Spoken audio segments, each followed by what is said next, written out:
Viewers, আপনারা দেখতেছেন একটি বাথরুম। তো এই বাথরুমে পানির লাইনের কাজ করা হয়েছে, তো সেটি আজকে আপনাদেরকে দেখিয়ে দেব। তো এখানে যে পাইপ ফিটিং করা হয়েছে, ঝর্ণার লাইনের চাবি দেখা যাচ্ছে, পাশে একটি বালতির ট্যাপ এবং উপরের দিকে গিয়েছে একটি ঝর্ণার মাথার পয়েন্ট। আর এই পাশ দিয়ে তীর দিয়ে একটি বদনার লাইন, ও পাশে অ্যালবো হয়ে ওই সাইডে পাইপ লাইন গিয়েছে। আর এটা 3 ইঞ্চি একটি গোসলখানার পানির লাইনের পাইপ প্যান ঢালাই করা হয়েছে। আর এখানে দেখতেছেন একটি কমোটের ফ্ল্যাশ লাইনের পয়েন্ট।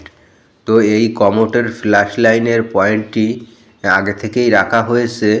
তো আপনার কমোটের যে পাইপ লাইনটা ওইটা ঢালাইয়ের আগে রাখা উচিত ছিল, কিন্তু বাড়ির মালিক ওইটা এখন রাখবে না, বাজেট কম হওয়ার কারণে বলছে যে এখন করব না, যদিও পরবর্তীতে করি টাইলস ভেঙে করব।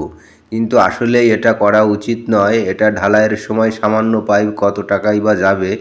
আপনি সামান্য কিছু খরচ করলে 200-400 কি 500 টাকা খরচ করলে আপনার পাইপ লাইনটা দেওয়া হয়ে গেলে পরবর্তীতে আপনি সুবিধা ভোগ করতে পারতেন।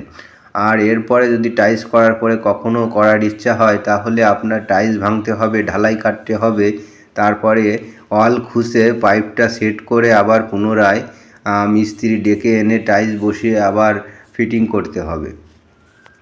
আপনারা গুরুত্ব সহকারে একটি বিষয় খেয়াল করবেন যে লো কমোট বা হাই কমোটের পাইপলাইন আগে করে তারপরে আপনারা লো কমোটের প্যান ঢালাই করবেন, তাহলে পরবর্তীতে আপনার অনেক সুবিধা হবে। আর যদি ভুলবশত সেটা না করে থাকেন, তাহলে আপনাকেও এরকম ভোগান্তি পোহাতে হবে।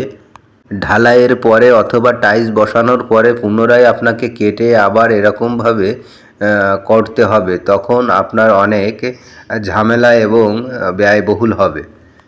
তো এই বাথরুমটি হচ্ছে 4 ফিট বাই 5 ফিট, দৈর্ঘ্য আপনার 5 ফিট এবং প্রস্থ হচ্ছে 4 ফিট।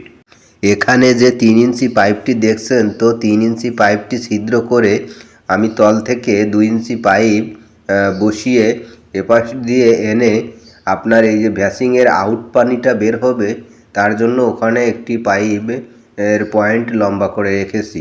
আর এই সাইডে রেখেছি আপনার ভ্যাসিংয়ের যে পানিটি আসবে হাত মুখ ধোয়ার জন্য, তার জন্য এখানে একটি অ্যাঙ্গেল স্টাইল কপ বসাতে হবে, যার কারণে একটি পয়েন্ট রাখা হয়েছে।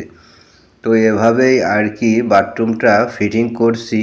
তো যদি আপনাদের ভিডিওটি দেখে একটুও উপকারে এসে থাকে, তাহলে আমার চ্যানেলটি সাবস্ক্রাইব করে আর আমার পাশে থাকবেন এবং সর্বদা নিত্য নতুন ভিডিও পাওয়ার জন্য চ্যানেলের বেল বাটনটি অল করে রাখবেন, যাতে ভিডিওটি আপলোড করার সাথে সর্বপ্রথম আপনার কাছে পৌঁছে যায় এবং আপনি বিভিন্ন কাজের ভিডিও দেখতে পারেন এবং আপনার আইডিয়া নিতে পারেন।